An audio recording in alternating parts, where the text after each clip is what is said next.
पापा मुझे आपका मोबाइल दो ना, मुझे गेम खेलना है। 8 साल की छोटी सी गुड़िया ने अपने पापा सोहन से गेम खेलने के लिए मोबाइल की मांग की। सोहन ने कहा नहीं बेटा, अभी मुझे काम है, मैं बाद में दूंगा। गुड़िया ने जिद करते हुए कहा नहीं पापा दो ना, मैं तुरंत गेम खेल के दे दूंगी। सोहन ने फिर से कहा नहीं बेटा, मैंने कहा ना मुझे अभी काम है, बाद में दे दूंगा। रोती हुई गुड़िया अपनी माँ के पास गई और कहा देखो ना माँ, पापा मुझे मोबाइल नहीं दे रहे, वो कुछ काम भी नहीं कर रहे और मुझे दे भी नहीं है। गुड़िया की माँ नेहा चिल्लाते हुए बोली अरे थोड़ी देर के लिए इसे मोबाइल क्यों नहीं दे देते, तब से सिर खा रही है। यह आजकल के बच्चे मोबाइल के कीड़े बनकर रह गए हैं।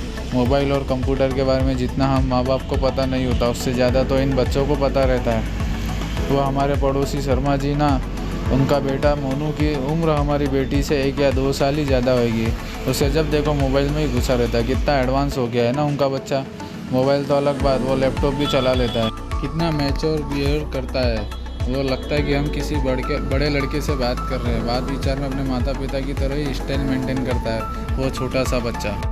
उसके माँ बाप भी तो कितने फ्रैंक रहते हैं उसके सबके साथ बैठकर टीवी देखना, मूवी देखना सब करते हैं। कितने सारे गेम ला कर रख दिया है इसके पिता ने उसके लिए।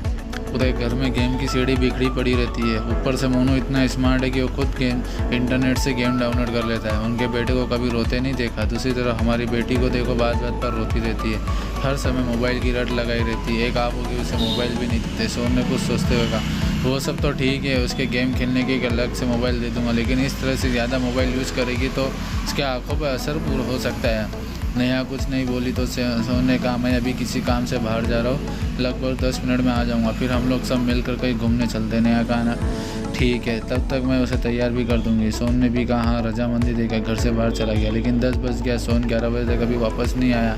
इस बीच नेहा ने उसे फ़ोन लगाने की कोशिश की, लेकिन उसका फ़ोन हर समय व्यस्त ही बता रहा था। नेहा को सोन की चिंता होने लगी। आखिर क्या बात है जो अभी तक सोन आया नहीं। लगातार कोशिश के बाद आखिरकार एक बार सोन का फ़ोन लग ही गया। फ़ोन लगते ही नेहा बोली क्या हुआ, 10 मिनट का बोल के 1 घंटे से ऊपर हो गया, तुम्हारा तो कुछ पता ही नहीं। सोन ने बताया आज के घूमने का प्रोग्राम कैंसिल कर दो, आज हम घूमने नहीं जाएंगे, और अगर जाएंगे भी तो शाम को। नेहा ने आश्चर्य और चिंता भरे स्वर में पूछा लेकिन बात क्या है, कहाँ हो तुम। सोन ने कहा हॉस्पिटल में हूँ। नेहा चीख पड़ी क्या हॉस्पिटल में, क्या हुआ तुम्हें। सोन ने कहा मुझे कुछ नहीं हुआ, मैं ठीक हूँ और तुम्हें अभी कुछ नहीं बता सकता, घर आकर सारी बात बताऊँगा। लगभग शाम तक सोन वापस आया। आते ही नेहा ने सवालों की झड़ी लगा दी। तुमने जो कहा था वो शाम को घूमने चलेंगे, टाइम भी निकल गया। गुड़िया वो कैसे समझाऊँ, सुबह से सज धज कर तैयार बैठी है कि पापा आएंगे, हम सब साथ घूमने जाएंगे। सोहन ने कहा उसे किसी तरह समझाना सुझा कर खिला पिला कर सुला दो, मुझे तुमसे कुछ ज़रूरी बात करनी है।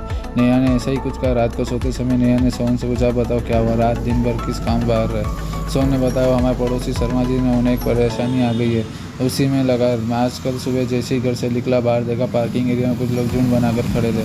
पास जाकर देखा मोनू 9 साल का छोटा सा बच्चा अपने साथ खेल रही बच्ची नित्या के साथ गलत हरकत करने की कोशिश कर रहा था। कुछ लोग उसकी असली हरकतों को देखकर हंस कर बातें कर रहे थे। देखो आजकल के बच्चों को कैसे, इनके माँ बाप जिनके बच्चे ऐसी गंदी हरकतें करते हैं, बच्चों को देखते ही समझ आ जाता है कैसी परवरिश दे रहे हैं इनके माँ बाप। भीड़ जमा कर जी शर्मा जी दौड़ पड़े आए अपने बेटे को उस अवस्था में देखकर बहुत लज्जित हुए। वहाँ खड़े सभी लोगों ने उनकी बहुत बेइज्जती की। शर्मा जी ने तो गुस्से में आकर अपने बेटे पर हाथ ही उठा दिया, लेकिन मैंने रोक दिया। मोनू को साथ में लेकर शर्मा जी का हाथ पकड़कर अपनी गाड़ी में बैठा कर एक पार्क में ले गया। वहाँ मैंने अपना गुस्सा शांत किया। मैंने उससे पूछा क्या हुआ मोनू, किसी पूरी संगीत में तो उसे गंदी बातें सिखा रहा है। शर्मा जी ने कहा ऐसी कोई बात नहीं है। फिर मैंने कहा हो ना हो इस बच्चे के मन में कैसे भी इस तरह की भावना घर तक गई है, इस फ़ौरन किसी मनोचिकित्सक के पास लेकर जाना होगा। उसकी काउंसलिंग कर पता लगाया कि इसके मन में ऐसी बातें कहाँ से आई। फिर उसने एक मनोचिकित्सक के पास ले गए। काफ़ी देर तक काउंसलिंग के बाद उसने बताया हम सभी बच्चे बिल्डिंग के नीचे पति पत्नी का खेल खेल रहे थे, जैसे मेरे मम्मी पापा खेलते। मेरे पापा दूसरे शहर से काम करते तो हर शनिवार को आते और रविवार की शाम को चले जाते। जब तक पापा बाहर रहते तब मैं बहुत ही प्यार से उनकी बातें करती। तब भी पापा आने वाले रहते, मेरी माँ मुझे जल्दी सुला देती। मैं उनसे बहुत सारी बातें करना चाहता हूँ पर पापा देर से जगते और मेरे लिए उनके पास समय नहीं रहता। पापा आने के बाद पहले माँ के कमरे में एक सीढ़ी रखी थी, जिसे देखकर मैंने सोचा ये मेरे गेम की सीढ़ी, और उसे लैपटॉप में डालकर चेक किया। तभी अचानक मुझे सुलाने आ गई माँ। मैं भी सोचता था कि पापा आने से पहले माँ जल्दी क्यों सुला देती। फिर मैंने रात को सिर्फ सोने का बहाना किया। अब पापा के आते ही सब कुछ चुप कर देगा कि माँ उन्हें प्यार से गले लगाती है और उसके बाद वो कैसे खेलते हैं। मोनू की ये बातें सब सुनकर मेरे और शर्मा जी की पसीने छूट गए। डॉक्टर ने उसे कहा कुछ दवाइयाँ दी और साथ ही सलाह भी दी कि तुरंत ही इसका ये माहौल बदल दिया जाए, उसके खेलने खिलौने फ़ौरन बदल दिया है। उसे माँ बाप का भरपूर समय मिलना चाहिए, उसके सामने कभी इस बात की चर्चा ना हो, उसे फ़ौरन ये जगह छोड़ना होगा ताकि समय के साथ साथ वो इस वाक्य को भूल सके। डॉक्टर ने बताया, हम लोग बच्चों को अपने बीच की बाधा समझते और किसी न किसी तरह से उसे मोबाइल, लैपटॉप या इंटरनेट मुहैया करा देते, उसे व्यस्त कर देते ताकि हम अपना काम बिना किसी डिस्टर्ब के कर सके। आजकल इंटरनेट पर बिना सर्च किए भी कुछ अश्लील तस्वीरें और बातें दिख जाते हैं जो बच्चों के कोमल मन पर बहुत बुरा असर छोड़ते हैं और आगे चलकर वो हमारे साथ हाथ से बाहर हो जाते हैं। नेहा ने सब बात सुनकर सबद एकदम दुखी हो गई और सुन्न रह गई। सोन ने आगे कहा, जब शर्मा जी ने अपने घर आकर मोनू के गेम की सीडी चेक की तो उसमें किसी भद्दी वीडियो वाली सीडी भी मिली। इसके साथ ही उसके मोबाइल में कई गलत साइट की हिस्ट्री भी मिली।